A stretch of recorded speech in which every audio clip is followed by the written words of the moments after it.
Let's just be honest about what happens when most people start to learn about marketing or how to effectively sell their services online. For most people, they learn a whole bunch of information, they have a glimpse of excitement, and they create a big marketing plan, and then they either never take action because it is way too overwhelming, or they try to implement the plan with not great results and burnout. In this video, I'm going to take my years of experience as a business coach, consultant, and entrepreneur to give you the simplest explainer that I can of what will actually make a difference for you to create a simple and effective marketing strategy that you can sustain over time.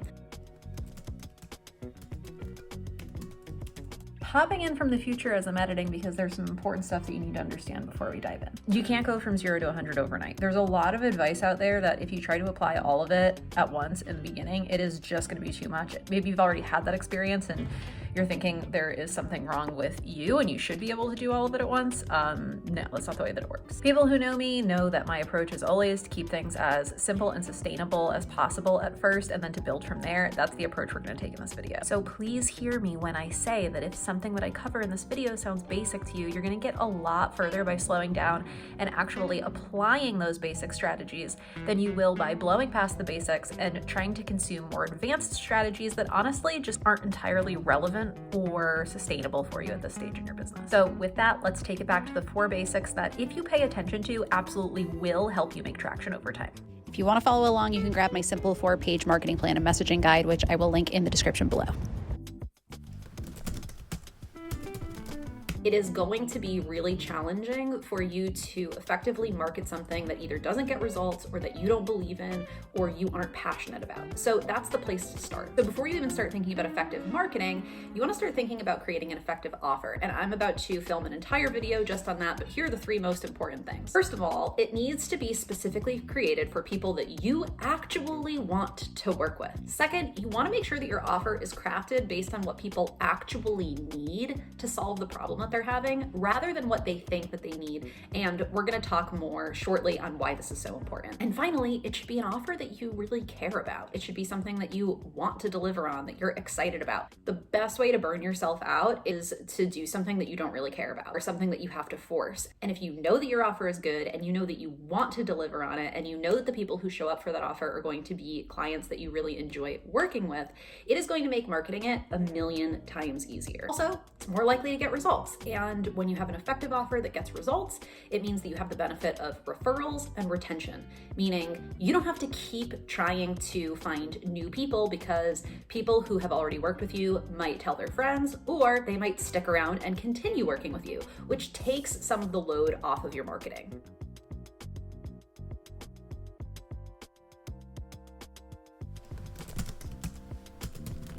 Anything that you do put effort into creating, you want to make sure that it is getting people closer to actually working with you. For content creators, they might just be looking for views, but for you, getting a bunch of views on a video or a piece of content is not really the goal. You want to bring people in, get them on maybe a newsletter or have them consuming your other content or maybe checking out your website or something like that. The whole point is that they eventually buy. So what is the easiest way to do that? Here are some questions that you can ask yourself to get clear on the message that you want to be sharing. Number 1 is, what is the problem that people are having that you help them solve? You've heard this a bunch of times before, but please bear with me. The next questions are the really important ones. Think about your ideal client before they hear from you. What do they think they need to do to solve the problem that they're having? Or what are they already trying to do to solve that problem? And why isn't it working? What do you know about that they don't know? What's the solution really? Why is it not working? That is what you want to be sharing and educating people on in your marketing, because first of all, it positions you as an expert who knows something that they don't, and it also eventually, once they've consumed some of that content or they've seen some of that marketing, it's going to make them want to come and work with you so that they can get the real solution, which you just helped them understand is the actual solution. And it is so important that you understand that you don't need to keep coming up with new stuff to say. So many people burn themselves out in their marketing because they feel like they need to keep generating ideas. You don't. Just keep talking about the same thing. Keep driving the point home. Keep sharing something that fits with that same message, because that's how you become known for something.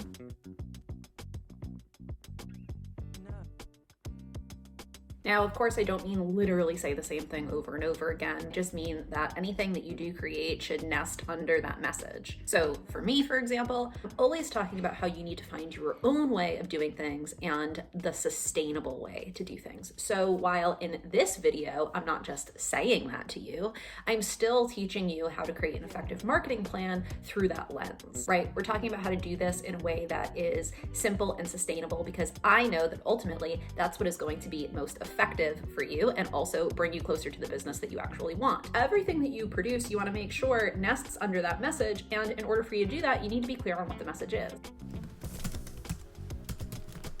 Unless you're pretty far along in your business, or you already have a team of people to support you, or processes and systems in place to easily create and repurpose content. Oh, my pup is here. I don't recommend trying to be on all of the platforms. It's true that there are a lot of places that you could be showing up to market your business. And the reality is, some of those places might not be the best for your business or your potential clients, but even if they were, if you can't sustain being consistent on those platforms and showing up in a way that is really deliberate and intentional, then it's not really going to do that much for you to try to spread yourself so thin. So instead, I would recommend that you just get really deliberate about a couple of places that you're going to show up and focus on those. Be deliberate about the ones that you choose and focus on being consistent in those places and really clear with that message that we talked about.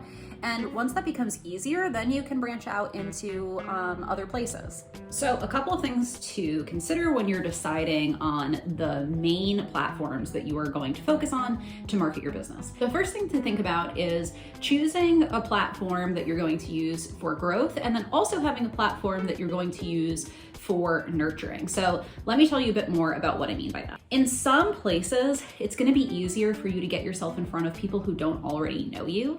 And in other places, probably the only people who are going to see the marketing or the content that you put out on those platforms are going to be people who have already been introduced to your work. So for example, something like a newsletter, right? People who are going to read your newsletter are not going to be new people. You want to have some places where you're intentionally getting in front of new people, and other places where you are nurturing the audience that you already have. Perfect example, one of the reasons why I am currently making YouTube videos is because YouTube is a place where it's a little bit easier to get in front of new people than something like Instagram. Can I get in front of new people on Instagram? I can, but for the type of content that I like to create and the things that I talk about, I think there are more people searching for actionable content on YouTube than there are people who are going to end up finding me on Instagram. So I am using my newsletter and Instagram to connect with people who are already in my audience, and I am using podcast guesting spots and interviews and here on YouTube to get in front of new people who don't already know me.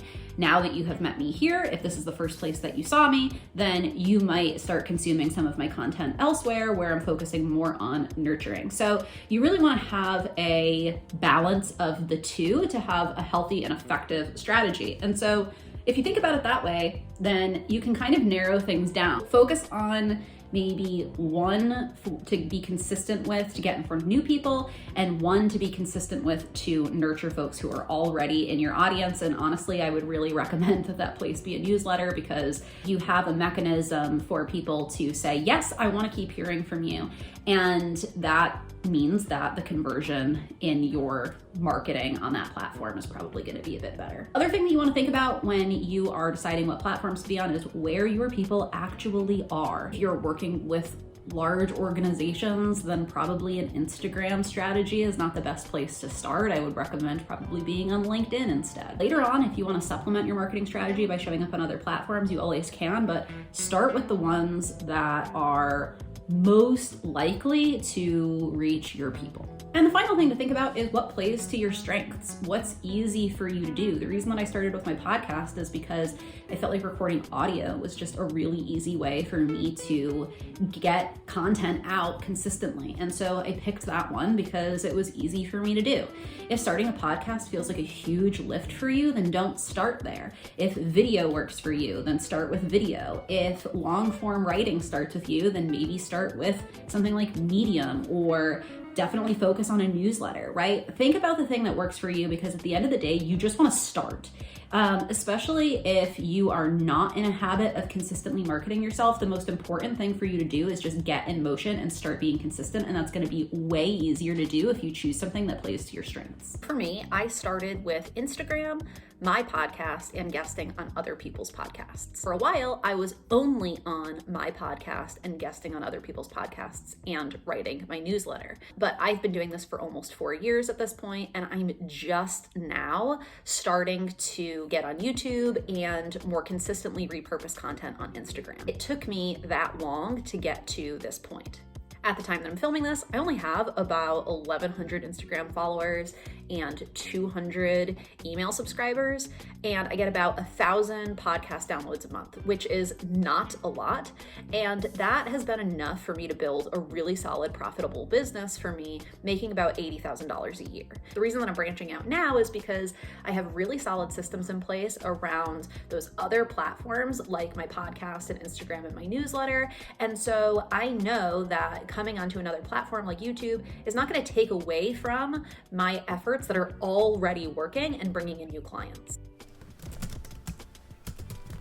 Okay, so you have made sure that you have an aligned and effective offer and clear on the message and what you're going to be educating people on when you show up in your marketing. You've chosen a couple of platforms to focus on to get started. The next thing to do, and do not make it any more complicated than this, is decide how often you want to be showing up on those platforms.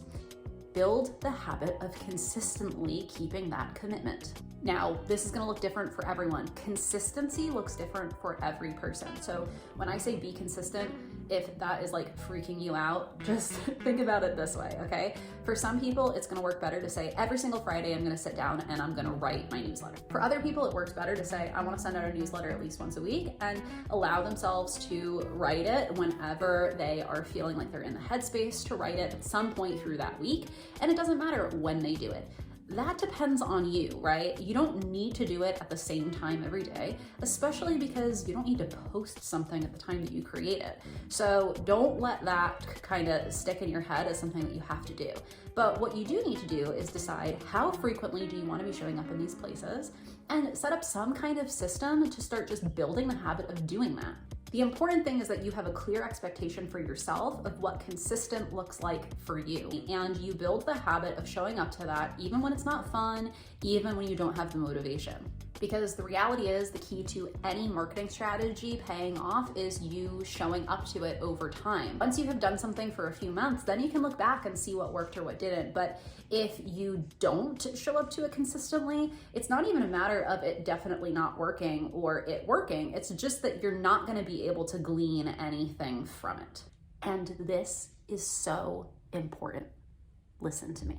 If every time that you find yourself doubting, questioning, not feeling super motivated, you decide that, oh, this isn't working, I'm gonna go and try and do something else, or I'm gonna figure out a different way to do this, that's the thing that causes chaos in so many people's marketing, and it is going to drain energy and it is not going to be super effective. So when you find yourself in that place of self-doubt and questioning, is this really working? You really need to be able to maintain some amount of faith and trust that if you keep showing up to this, it will pay off. Maybe not as it stands right now, but you're gonna learn what you need to learn in order to adjust it. But if every time you feel that way, you change the plan, it is going to burn you out. So decide how often you wanna show up on those platforms, create some simple system for yourself, and just focus on building the habit for now. Don't focus so much on what's working and what isn't working, because the reality is in the very beginning, it's gonna be very hard to get any sort of reliable data. Just focus on building the consistency. For me, I have tasks in Asana for myself every single week to send podcast pitches, to record my podcast. And I have systems set up with both my virtual assistant and I also have a production assistant. In the beginning, I didn't have all of that. And so I started really, really simple. If you're the kind of person who needs to have something in a task manager or something like that, then set it up. If you're not that kind of person, that's totally fine. You don't need to be. It could be as simple as a Post-it. You could use some kind of habit tracker, make a star chart for yourself or something. But whatever it is that you need to do, that is the thing to focus on. If the idea of using any of those overwhelms you, don't use them. Now is not the time to try to make yourself into a project management software kind of person. Now is the time to work with your natural way of doing things.